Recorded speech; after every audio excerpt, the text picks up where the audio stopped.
Ya, pemirsa, Iya, ini iya, iya. ya, Kita cukup menyayangkan ya kondisi korban yang mendapatkan tindakan pelecehan seksual oleh ODGJ.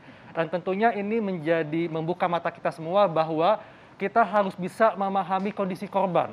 Karena jangan sampai korban nanti mengalami trauma dan bisa memicu ODGJ berikutnya, Dok ya. Iya, itu dia. Itu gimana Ya. dokter kalau Ya. seandainya kan biasanya ODGJ tadi kita sempat bahas ya, ini juga menimbulkan korban. Terus udah gitu nanti korban akhirnya juga menjadi trauma dan nantinya jadi ODGJ juga. Ini gimana penanganannya, dok? Iya, jadi sebenarnya secara riset dan penelitian, orang dengan gangguan jiwa yang melakukan perilaku kekerasan, baik itu fisik, verbal, ataupun seksual, itu tidak lebih banyak ya dibandingkan dengan orang yang bukan mengalami gangguan jiwa. Ya. Tetapi ketika perlakuan kekerasan itu diterima oleh seorang korban, baik itu anak-anak, remaja, atau orang dewasa, tentunya mereka yang mengalami perlakuan kekerasan ini, baik fisik ataupun verbal serta seksual, itu mengalami suatu respon psikologis. Nah, kita sebagai orang tua, keluarga, dan orang-orang terdekat perlu mengenali terlebih dahulu gejala-gejalanya kalau yang bersangkutan ini punya masalah psikologis atau stres. Nah, gejalanya itu biasanya ada keluhan secara fisik. Nah, yang bersangkutan ngerasa sakit kepala, jantung berdebar, nafas pendek, sering mual, muntah, gatal-gatal, otot-otot tegang, gelisah. Nah, itu gejala fisik kita bilang. Kemudian ada gejala emosional. Yang bersangkutan jadi istilahnya baper gitu ya, bawa perasaan, irritable, gampang marah, tiba-tiba nangis, sedih, cemas, khawatir yang berlebihan.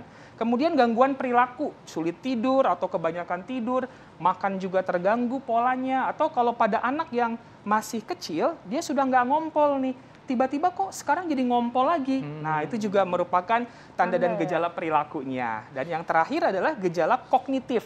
Kemampuannya untuk bisa fokus, konsentrasi, dan memori itu menjadi terganggu.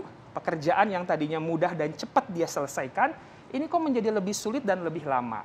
Nah, setelah mengenali tanda dan gejala tersebut, maka kita perlu melakukan pendampingan secara psikologis dan dukungan kesehatan jiwa bagi yang bersangkutan. Kita dampingi dia, kalau dia ada mau bercerita tentang apa yang dia rasakan, kita mendengarkan dengan baik. Hindari terlalu cepat memberikan nasihat dan kata-kata gitu ya, tapi lebih banyak mendengar sehingga ada proses ventilasi buat dia. Kemudian diajarkan juga berbagai teknik manajemen stres. Gimana caranya agar pikiran perasaan yang nggak enak itu bisa lebih rilis, bisa lebih tersalurkan dengan kegiatan positif, olahraga kah, atau musik, dan kegiatan-kegiatan aktivitas lainnya. Itu akan ngebantu. Kalau semua itu sudah dilakukan tapi belum juga membaik kondisinya, jangan ragu-ragu konsultasi ke profesional kesehatan jiwa seperti psikiater, psikolog, perawat jiwa, konselor. Mereka punya kemampuan untuk membantu. Iya, dokter ini bisa disembuhkan nggak dokter untuk orang-orang yang menderita ODGJ? Ya, jadi orang dengan gangguan jiwa itu bisa dipulihkan, bisa disembuhkan. Recovery is possible. Ada beberapa terapi-terapi ya untuk orang dengan gangguan jiwa. Yang pertama adalah psikofarmaka dengan obat-obatan, obat antidepresi, anti cemas, antipsikotik untuk menghilangkan halusinasi dan waham, mood stabilizer, itu semua akan ngebantu dengan cepat yang bersangkutan bisa pulih dari gangguan jiwanya. Dan ketika dimonitor oleh orang profesional kesehatan jiwa, obat-obat tersebut aman, tidak mengganggu organ tubuh dan tidak menimbulkan ketergantungan seperti yang biasa ditakutkan oleh banyak orang gitu ya. Kemudian ada psikoterapi, terapi dengan berbicara, menguatkan mental, merubah mindset, perspektifnya, atau ada psikoanalisa, mencoba melihat seperti apa di masa lalunya. Kemudian ada terapi rehabilitasi psikososial. Nah, ini di rumah sakit jiwa biasanya kita lakukan, memberikan keterampilan, skill, kemampuan, agar yang bersangkutan bisa berfungsi dan produktif kembali dalam hidupnya. Terima kasih dokter. Baik dok, terima kasih penjelasannya.